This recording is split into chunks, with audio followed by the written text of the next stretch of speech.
Japan में रहने वाली ये लड़की आयरी सातो, जो कि जापान के शहर शिंजुको की सड़कों पे लाइव स्ट्रीमिंग कर रही थी कि लाइव स्ट्रीमिंग के दौरान ही इसके साथ कुछ ऐसा हुआ जो इसने इमेजिन नहीं किया था। आयरी सातो अपनी फैमिली के साथ जापान में रहती थी। इसकी फैमिली गरीब थी, जिसकी वजह से 16 साल की उम्र में इसने एक रेस्टोरेंट में काम किया था। 17 साल की उम्र में इसने एक लाइव स्ट्रीमिंग प्लेटफॉर्म डिस्कवर किया, इसका नाम था हू वॉच। एज पर आयरी फेमस हो चुकी थी तो 2021 में इसे एक आदमी डिस्कवर करता है जिसका नाम था केनिची तकानो।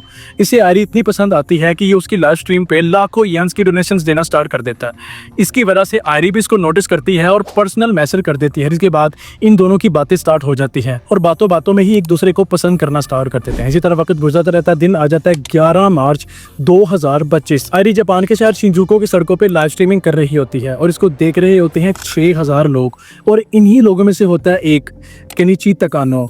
जब इसको अंदाजा होता है कि आयरी इसके घर से तकरीबन 2 किलोमीटर दूर ही लाइव स्ट्रीमिंग कर रही है, ये बहुत खुश होता है। ये उसी वक्त नए कपड़े पहनता है, गुलाब के फूल लेता है और वहां पहुंच जाता है। और दूसरी तरफ आयरी अपनी लाइव स्ट्रीमिंग कर रही होती है। इसी दौरान ही उसके सामने एक आदमी आके खड़ा हो जाता है जिसने ब्लैक ड्रेस, ब्लैक हैट और वाइट मास्क पहना होता है। आयरी इसको देख के कुछ बोलती कि ये आदमी आयरी पे एक चाकू से हमला कर देता है। ये आयरी को अंधाधुंध चाकू मार रहा था, हर तरफ लहू ही लहू हो रहा था और ये सारा नज़ारा वो 6000 लोग जो आयरी की लाइव स्ट्रीम देख रहे थे वो विटनेस कर रहे थे।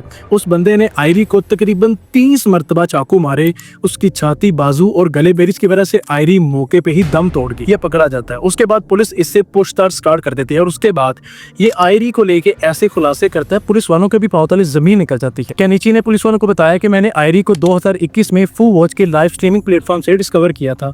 मुझे आयरी पसंद आई तो मैंने उसकी स्ट्रीम्स पे लाखों येन्स की डोनेशंस देना स्टार्ट कर दी, जिसकी वजह से आयरी ने मुझे नोटिस किया और मुझे पर्सनल मैसेज किया। जिसके बाद हम दोनों की बातें स्टार्ट होगी और देखते ही देखते हम एक दूसरे को पसंद करना स्टार्ट हो गए। आयरी ने मुझसे फाइनेंशियल फेवर मांगना स्टार्ट कर दिए। कभी कहती मैं बीमार हूँ, कभी कहती मेरी माँ बीमार है और कभी कहती मैंने घर के बिल्स अदा करने हैं। और इसी तरह इसने मुझे इमोशनल ब्लैकमेल कर मुझसे 7 लाख येन्स ले लिए जो मैंने इससे वापस नहीं मांगे। और इसी तरह इसने एक दिन मुझे कहा कि मुझे कैंसर है, मैं बहुत जल्द मर जाऊंगी। इसकी वजह से मैंने एक फर्म से लोन लेकर इसको दिया। इसके बाद ये मुझे और लोन लेने के लिए इंसिस्ट करने लगी, जिसकी वजह से मैंने 2 और फर्म से लोन लेकर इसको दे दिया। जब मैंने आयरी से अपने पैसे वापस मांगे तो इसने मुझे लारे लगाए, जिसकी वजह से मैंने इसके ऊपर केस कर दिया और मैं केस जीत भी गया और अदालत ने आयरी को मेरे 2.5 मिलियन येन वापस करने का कहा। इसके बाद आयरी ने मुझे इमोशनल ब्लैकमेल करना स्टार्ट कर दिया और अगेन मैं इसके झांसे में आ गया। इसने फिर मुझे लारे लगाना स्टार्ट कर दिए। इवन आयरी लाइव स्ट्रीमिंग से लाखों येन्स कमा रही थी, बट इसके पास मुझे देने के लिए पैसे नहीं थे।